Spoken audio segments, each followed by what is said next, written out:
Bismillahirrahmanirrahim. Assalamualaikum warahmatullahi wabarakatuh. Waalaikumsalam warahmatullahi wabarakatuh. Habibun. Oke. Apa kabar anak-anak, sehat? Alhamdulillah sehat Umi. Sehat. Semangat ya mau belajar ya. Ya Umi. Sudah rapi, pakai seragam semua merah-merah. Umi juga pakai merah. Oke. Hari Jumat ya, hari Selasa, kita sudah melakukan PH tentang garis. Pertama kali Umi coba soalnya berbentuk isian. Susah nggak soalnya? Tidak. Tidak ya? Hah? Susah? Iya. Umi rasa soalnya tidak terlalu susah, cuman kenapa nilainya pada kecil-kecil? Nah, itu seperti yang udah Umi jelaskan. Kalau soalnya isian, itu kan kunci jawabannya juga isian. Nah, jadi ada beberapa anak-anak yang nilainya salah, itu karena jawaban yang anak-anak isikan itu nggak sama dengan kunci jawaban Umi. Entah dari pengetikannya, entah dari besar kecil hurufnya, entah dari kata-katanya. Nah, tapi sudah Umi koreksi ulang, jadi yang jawabnya benar itu Umi benarkan. Udah Umi koreksi secara manual. Jadi tidak melalui, jadi nilainya nggak sama seperti poin yang ada di Google Form kemarin ya. Ya Umi. Oke, untuk yang belum PH, Anggun nanti susulan setelah ini. Hari ini kita sudah melewati bab 7 tentang garis. Kita masuk ke bab 8. Tentang apa bab 8? Ada yang sudah baca? Pengolahan data. Tentang pengolahan data. ini. Jadi hari ini kita belajar tentang data. Oh nih, tentang bab 8 pengolahan data. Oke. Sambil Umi jelaskan dulu pengantar, anak-anak mikrofonnya silahkan di-mute biar suaranya nggak tabrakan ya. Saat Umi tanya atau mau bertanya boleh dinyalakan. Nah, tentang pengolahan data. Dari judulnya aja pengolahan data, berarti kita akan mengolah sebuah data. Tapi sebelum kita mengolah data itu terlebih dahulu kita harus tahu dulu datanya seperti apa. Untuk mendapatkan data itu caranya seperti apa. Nah, baru setelahnya akan kita olah. Jadi mengolah data itu tahapan terakhir dalam data. Nah, pertama itu kita belajar tentang mengumpulkan data. Kita harus tahu dulu bagaimana cara mengumpulkan datanya. Nah, ini Umi share ada 4 cara mengumpulkan data. Terlihat ya di layar? Ya Umi. Nah, Lihat Umi. Ya Umi.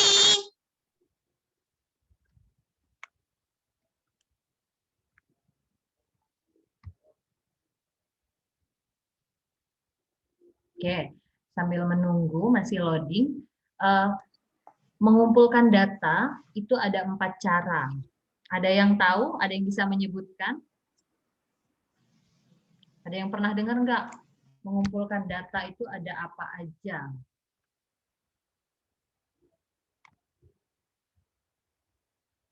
Nih. Mengumpulkan data itu ada 4 cara yang mau ini sampaikan, yaitu yang pertama pencatatan langsung, kedua wawancara, ketiga penelitian, yang keempat itu dengan menyebarkan angket atau kuesioner. Nah, yang pertama, ingat, mengumpulkan data cara yang pertama dengan pencatatan langsung. Nah, dari judulnya pencatatan langsung berarti kita atau yang mau mencari data ini melakukan pencatatan secara langsung tanpa perantara, tanpa orang lain. Contohnya, seorang guru membuat daftar berat badan siswa dengan menimbang langsung menggunakan timbangan.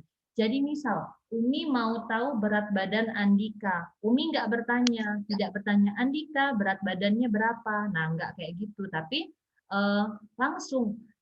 Umi mau tahu berat badan Andika, Andika silahkan naik ke timbangan. Jadi saat Andika naik timbangan, Umi bisa lihat secara langsung, oh berat badan Andika misalnya 45. Nah, jadi Umi tahu berat badan Andika 45 kilogram tanpa bertanya dengan orang lain, tapi Umi melihat secara langsung. Nah, itu definisi pencatatan secara langsung. Jadi si pencari data ini menemukan datanya secara langsung saat itu tanpa perantara. Nah, contohnya menimbang atau mengetahui berat badan siswa dengan cara menimbang menggunakan timbangan secara langsung. Jadi contoh, setelah Umi suruh naik, oke Abi silakan timbang, ternyata beratnya 45. Nah, ditulis seperti ini, diolahnya di dalam bentuk, dikumpulkannya dalam bentuk tabel seperti ini. Misalnya yang kedua, Umi minta Bella, Bella silahkan naik ke timbangan. Nah, Umi lihat berat badannya 52, kita tulis 52. Dan ingat, dalam membuat tabel, judulnya ini sangat penting. Yang pertama, kalau kita mau tahu tentang berat badan siswa, berarti ada nama siswa di atas ini judulnya, dan ada berat badan siswa. Jadi kita bisa baca, berat badan Abi itu 45, berat badan Bella itu 52, misalnya. Terus lagi Umi minta lagi misalnya Cila, silahkan naik ke timbangan. Oh kita lihat beratnya 43, berarti kita tulis di sini. Nama siswanya Cila, berat badannya 43.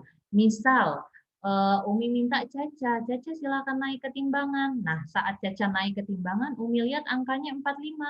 Kita tulis di sini nama siswanya Caca, berat badannya 45. Dan begitu seterusnya. Jadi intinya pencatatan langsung itu si pencari data menemukan secara langsung, melakukan secara langsung untuk tahu datanya atau untuk mendapatkan data yang dia butuhkan. Kemudian datanya itu ditulis dalam bentuk tabel seperti ini. Bisa dipahami? Bisa, Mi. Oke, Bisa, kita Umi. lanjut ya. Nah, itu yang pertama. Yang kedua, dengan cara melakukan wawancara. Ingat kata kuncinya. Kalau secara langsung itu tanpa perantara, tanpa bertanya secara langsung. Nah, kalau wawancara, kata kuncinya berarti kalau berwawancara ada penanya dan ada penjawab. Wawancara itu kita bertanya pada seseorang. Berarti ada penanya, ada penjawab. Itu namanya dengan cara wawancara. Anak-anak pernah melakukan wawancara? Pernah, Umi. Nah, wawancara tentang apa?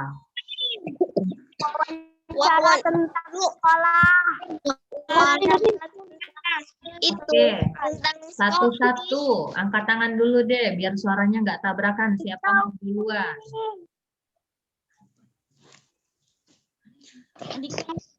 Siapa yang mau duluan? Dinda, Umi. Dinda, oke coba Dinda pernah wawancara tentang apa Dinda? Sekolah, Umi. Sekolah. Wawancara sekolah tentang? Tentang apa ya? Lupa. Tentang pembangunan sekolah. Oh, tentang pembangunan Ya, sekolah. tentang pembangunan Jadi mau tahu tentang apa isinya pembangunan sekolah itu? Apa yang pengen diketahui? Ingin tahu bagaimana membangunnya. Ingin tahu tahun berapa dibangun sekolah. Oke, jadi intinya tentang pembangunan sekolah. Apa sih isi wawancaranya? Yang pertama tentang tahun berapa sekolah itu dibangun. Nah, oke, seperti itu isinya boleh. Contohnya benar. Nah, contoh lain seperti ini. Wawancara untuk mengetahui ukuran sepatu seluruh teman kelas. Nah, misalnya Anggun. Anggun menanyakan sama teman-teman kelas satu persatu. Misalnya Anggun tanya mulai dari A, Akila. Oke, Anggun sebagai penanya, Akila sebagai penjawab. Anggun bertanya kepada Akila, Akila, ukuran sepatu kamu berapa? Akila jawab, oh saya 36. Nah, misalnya di sini. Berarti kalau untuk mengetahui ukuran sepatu teman-teman, berarti kata kuncinya di sini yang pertama apa? Nama teman ya. Ini harus diperhatikan judulnya. Lalu ukuran sepatu. Jadi judul ini tentang apa yang mau kita ketahui dan apa yang dibutuhkan. Jadi misalnya Siska. Siska setelah Anggun tanya, Siska ukuran sepatu kamu berapa? Dia jawab ukuran sepatu saya 36.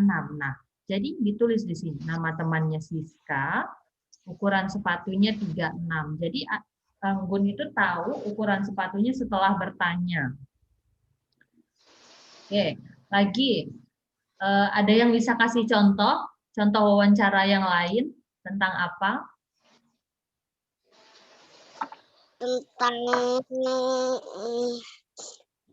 Tentang kegemaran Umi. Tentang apa? Tentang hobi Umi. Tentang kegemaran Umi. Tentang hobi atau kegemaran. Oke, misalnya ia bisa anak-anak bertanya sama temennya, bangkunya atau teman sekelasnya, hobi kamu apa? Berarti kalau tentang hobi, ingat di atas sini nama teman, di sini bukan ukuran sepatu, tapi hobi atau kegemaran, apa yang mau diketahui. Jadi dituliskan nanti, Siska hobinya apa, Ami hobinya apa, seperti itu.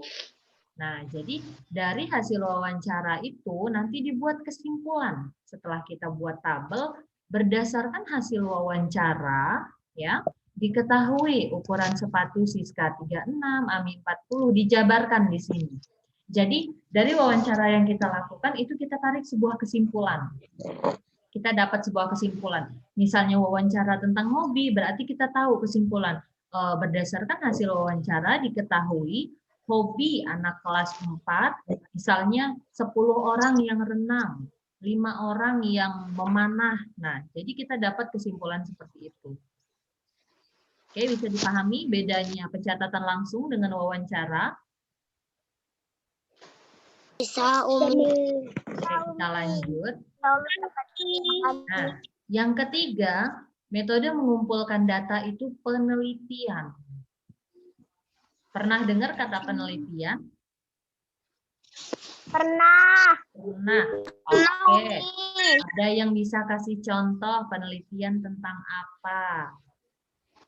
Misalnya penelitian tentang tumbuhan, penelitian tentang tumbuhan, penelitian tentang apa buah yang apa ya ada tentang hewan, tentang hewan. Suaranya tabrakan. Bentar, Umi stop dulu share-nya. Ayo, penelitian tentang apa? Biar suaranya nggak tabrakan, angkat tangan dulu. Siapa yang mau kasih contoh? Cesa Umi. Cesa. Oke, penelitian tentang apa, Cesa? Penelitian tentang tumbuh-tumbuhan Umi. Apa yang diteliti dari tumbuh-tumbuhan? Mau tahu apa tentang tumbuh-tumbuhan? Apa saja jenis tanamannya, bagaimana cara ia merawat tumbuhannya. Oke, tentang penelitian, oh bisa, misalnya Cesa mau meneliti di sekolah Atamam itu ada tumbuhan apa saja. Nah, jadi Cesa secara langsung ke sana melihat, oh di depan kelas 1 ada tumbuhan ini, di kelas 2 ada tumbuhan ini. Jadi yang namanya penelitian, kita meneliti secara langsung ya, Nak ya. Kita lihat secara langsung, kita amati secara langsung. Lagi, contoh penelitian yang lain. Ayo. Anggur Umi. Oke. Siapa? Andika Umi. Andika Umi. Mana sih? Andika, ya coba penelitian tentang apa Andika? Penelitian tentang hewan langka Umi. Penelitian tentang hewan langka, di mana?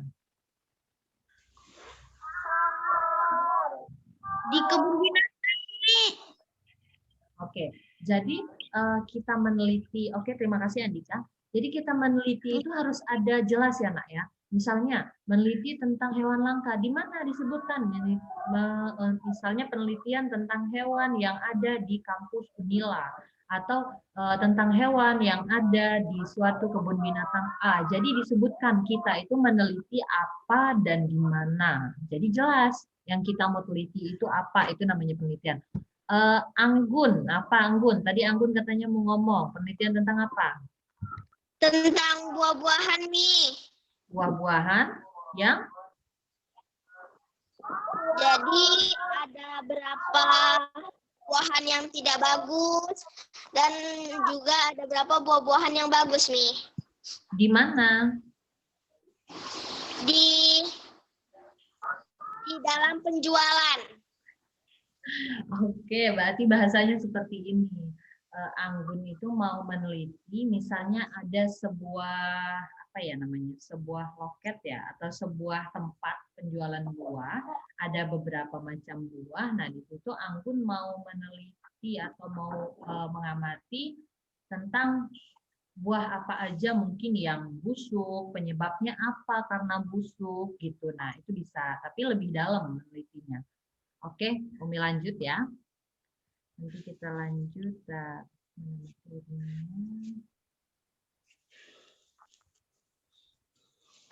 Nah, oh bukan.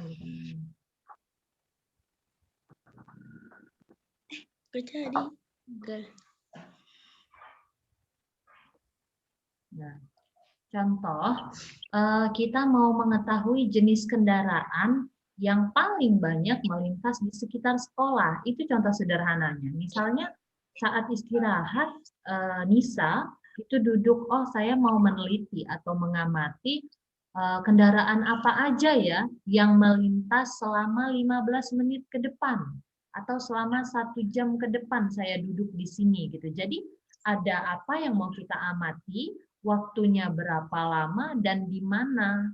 Jadi jelas kita itu mengamati tentang apa. Nisa mau mengamati jenis kendaraan yang lewat di depan sekolah selama 15 menit ke depan. Misalnya, selama 15 menit ke depan itu ada sepeda. Jadi ada nomor, jenis kendaraan ya nak ya. Karena yang mau kita ketahui kan jenis kendaraan yang melintasnya itu berapa. Nah, kalau ini boleh langsung kita tuliskan dalam angka, boleh kita tuliskan dalam bentuk turus seperti ini. Ini namanya turus. Nah, misalnya selama 15 menit itu ada motor yang lewat 3. Oh, ada 3 motor. Jadi kita tulis motor 3. Lagi ada sepeda misalnya 5, kita tulis sepeda 5. Misalnya ada bus 4, kita tulis bus 4 dan selanjutnya. Jadi penelitian itu kita mengamati apa data yang mau kita cari secara langsung. Jadi antara penelitian dengan pencatatan secara langsung itu hampir mirip-mirip. Oke. Paham ya nak ya? Paham, Umi. Oke, Paham, Umi. Yang terakhir, mengumpulkan data itu ada yang namanya menyebar angket atau kuesioner. Yaitu salah satu Umi mau cara bertanya, mengumpul. Umi. Apa Raisa? Mau bertanya, angket dan kuesioner itu apaan? Ya, ini kan baru Umi mau jelaskan ya, oke. Nah, jadi angket atau kuesioner ini adalah salah satu cara mengumpulkan data secara tidak langsung. Jadi, kalau wawancara, pencatatan langsung, penelitian, itu langsung kita yang melakukan tanpa melalui media atau bahan-bahan yang lainnya. Nah, kalau angket atau kuesioner ini tidak langsung. Kenapa? Karena kita misalnya menyebar angket melalui simpelnya melalui kertas, lembaran kertas. Atau bisa melalui kalau link kayak ini absen yang Umi sering share. Tahu ya, share yang link absen. Nah, itu salah satu contoh secara tidak langsung. Kenapa? Karena Umi untuk mengetahui siswa yang tidak hadir pada hari ini melalui link itu. Jadi nanti kelihatan, oh siapa saja yang hadir, siapa aja yang nggak hadir. Itu salah satu contoh mengumpulkan data secara tidak langsung. Nah, contohnya kuesioner untuk mengetahui olahraga kegemaran siswa. Biasa.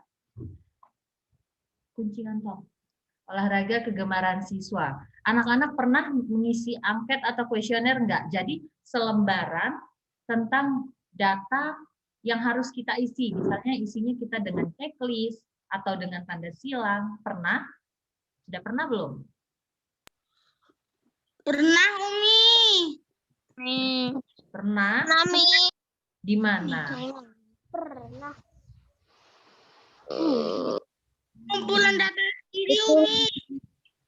Mengumpulkan data diri. Oh, itu bisa juga, misalnya tentang data diri bisa. Nah, ini Data contoh untuk mengetahui olahraga kegemaran siswa. Jadi dia berbentuk selembaran kertas ya, Nak ya. Di atasnya ini ditulis biasanya kuesioner atau angket olahraga kegemaran siswa kelas 5. Nah, di sini ada nama, biasanya anak-anak harus mengisikan nama.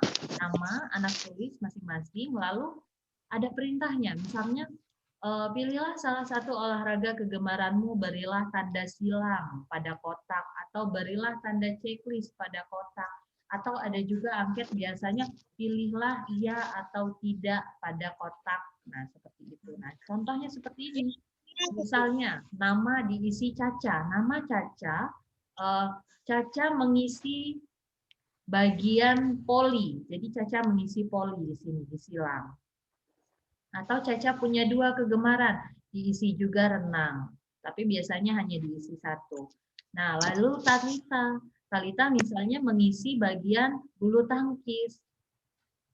Yang lain juga seperti itu. Jadi dari hasil angket ini nanti misalnya Umi yang menyebar angket, Umi tahu, oh di anak kelas 5 yang hobi poli itu ada 10 orang. Yang hobi renang itu ada 4 orang, misalnya seperti itu. Atau yang hobi bulu tangkis itu ada 3 orang. Nah, seperti itu. Jadi, Marisa izin bentar ya ke kamar mandi. oke. Nah, jadi kita bakal tahu juga data itu dengan cara angket atau kuesioner. Oke, anak-anak bisa pahami nggak tentang angket atau kuesioner ini? Alhamdulillah bisa, Umi. Ya, jadi kalimat intinya seperti ini. Umi. Ya, intinya kalau pencatatan langsung, wawancara atau penelitian itu secara langsung. Secara langsung peneliti itu yang melakukan tanpa perantara atau tanpa media. Nah, kalau angket atau kuesioner ini dia tidak langsung pengumpulan data secara tidak langsung. Kenapa? Karena dia bisa melalui link, bisa melalui selembaran angket seperti ini, atau bisa melalui bahan-bahan atau media-media yang lainnya. Oke, jadi itu untuk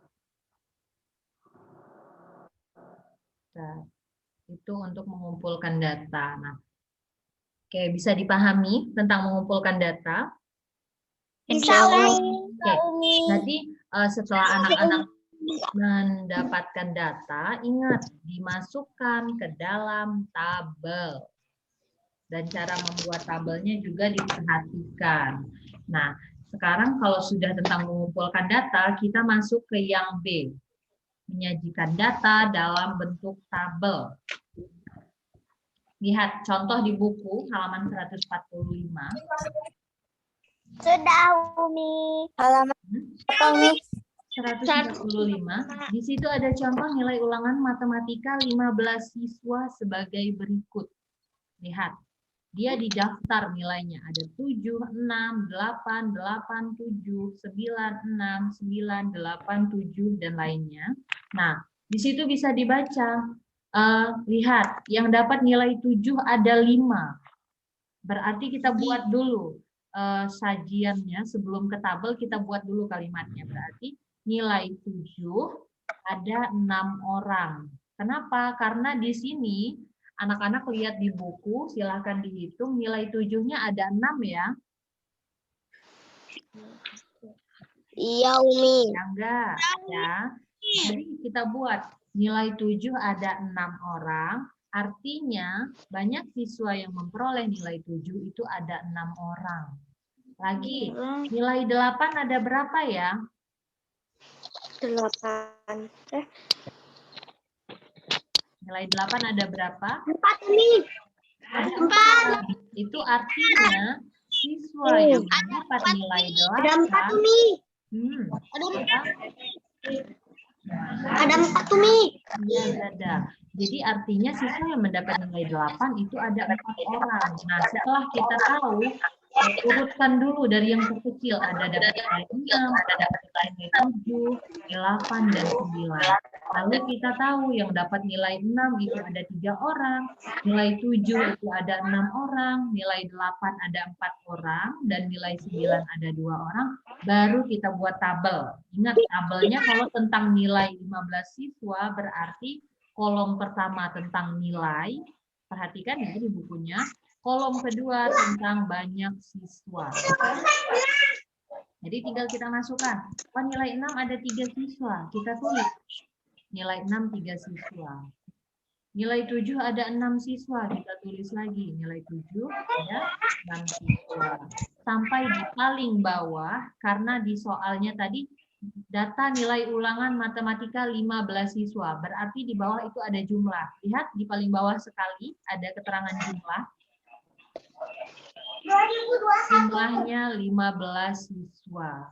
Nah, jadi seperti itu caranya. Setelah kamu dapat data, dimasukkan ke dalam tabel. Bisa dipahami, Nak? Bisa ya?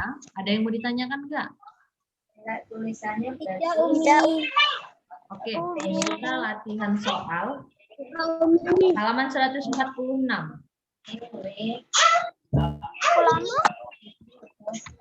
Silahkan dibuka semua.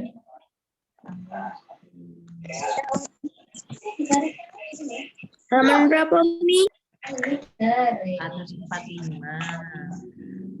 Putri, Balkis, Alif, dibuka kameranya, Nak. Halaman berapa nih? Di buku lama nggak ada. Buku lama nggak ada. Lihat di buku lama, lihat di bab 8. Latihan 1. Bab 8, buka dulu bab 8. Lihat di daftar isi bab 8 halaman berapa. Lalu buka latihan 1.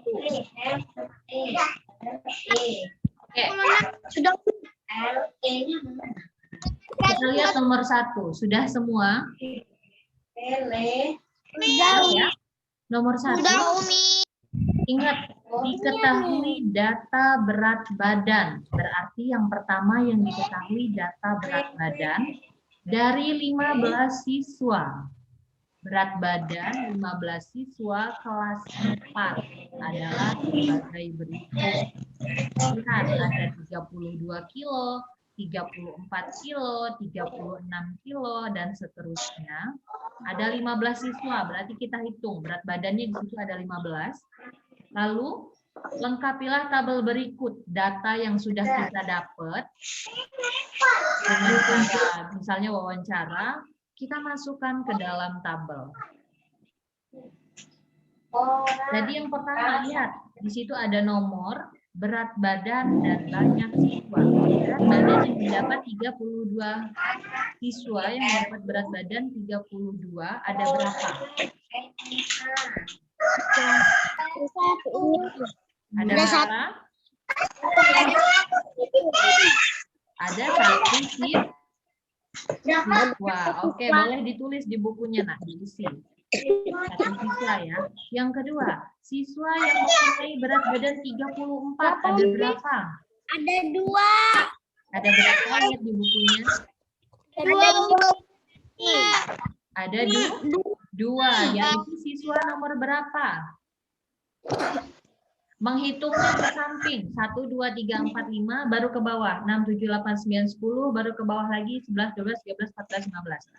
Siswa yang mendapat berat badan 34, ada 2 orang. Siswa nomor berapa? Nomor 2 dari baris ke pertama dan nomor 1 dari baris kedua. Ya. Baris pertama Nomor 1 dari baris kedua. Ya, jadi siswa nomor 2 dan siswa nomor 6. Ingat urutannya. 1, 2, 3, 4, 5 ke samping, lanjut 6, 7, 8, 9, 10, lanjut. Itu kalau siswa keberapa, jawabnya siswa kedua dan keempat. Banyak yang mendapat 34, ada di 2. Diisi anaknya ke bukunya. Lanjut nomor 3. Siswa yang mempunyai berat badan 36, ada berapa? Ini. Ada yang ketiga dari baris ke 1. Ada yang 5. Yang 1 dari yang ke 1. Ada yang ke 1 dan kedua dari sama dari baris yang kedua. Perhatikan pertanyaan Umi. Kalau Umi tanya ada berapa, berarti anak-anak cukup jawab 5. Tapi kalau Umi bilang sebutkan nomor berapa aja, baru disebutkan ya nak ya. Jadi kita belajar memahami pertanyaan ya, oke? Nah oke. Jadi siswa yang mempunyai berat badan 36 itu ada 5 siswa. Lanjut, siswa yang mempunyai berat badan 40 ada berapa? 4. Ada 4. Oke, pintar. Satu lagi. Siswa yang mempunyai berat badan 37. Ada berapa?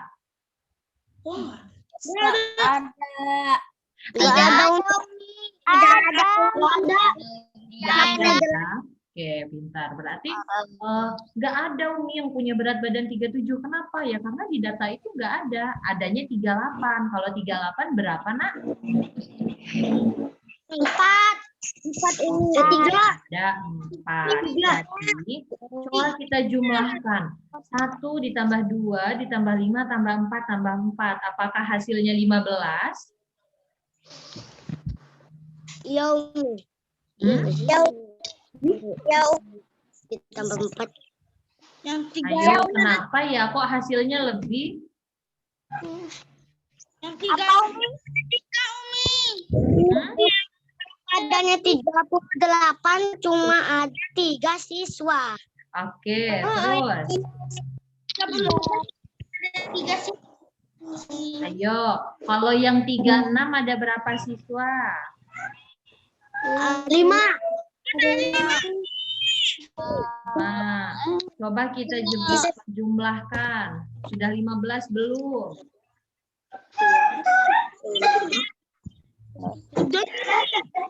Ya. Iya,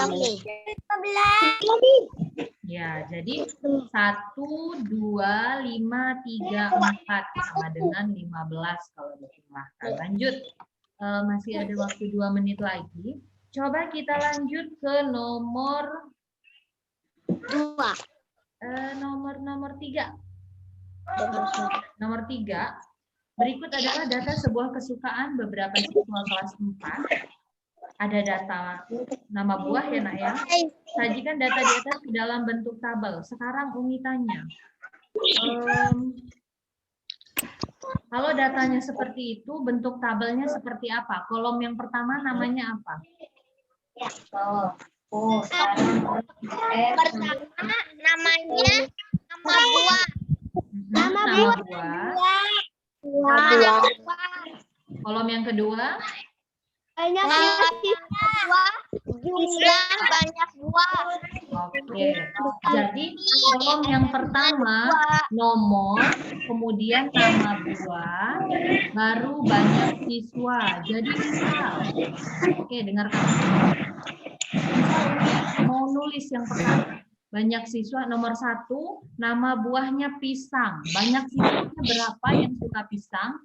Isinya berapa?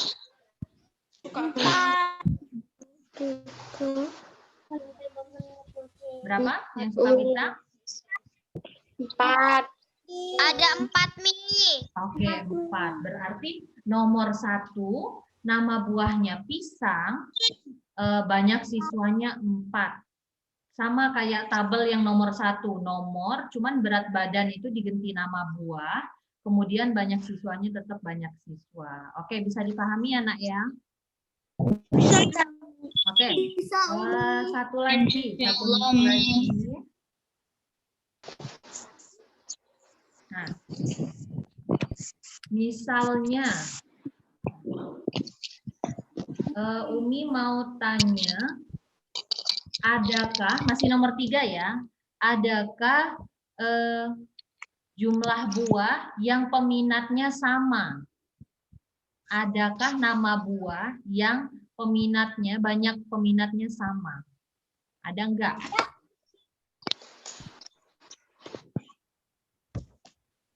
Ayo.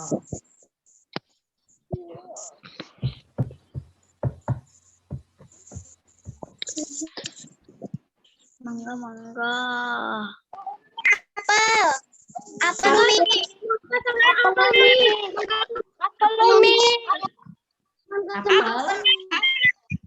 ada berapa? Apel ada Apel ada 5, sama dengan apa? Sama dengan mangga ada 5, Mi. Ada 5. Mangga enggak 5, ayo dicek lagi. Mangga 6. Cek lagi mangga itu Mangga ada 7, Mi. iya. Mangga ada 7. 5, Umi. Ada Umi. Mangga 7. Mangga ada 7, tuh kata Irsyad benar. Mangga ada 7, pisang ada 4, jeruk ada 6, apel ada 5. Jadi enggak ada buah yang jumlah peminatnya sama. Ada 5, mangga ada 7, jambu ada 3. Oke, jambu ada 6.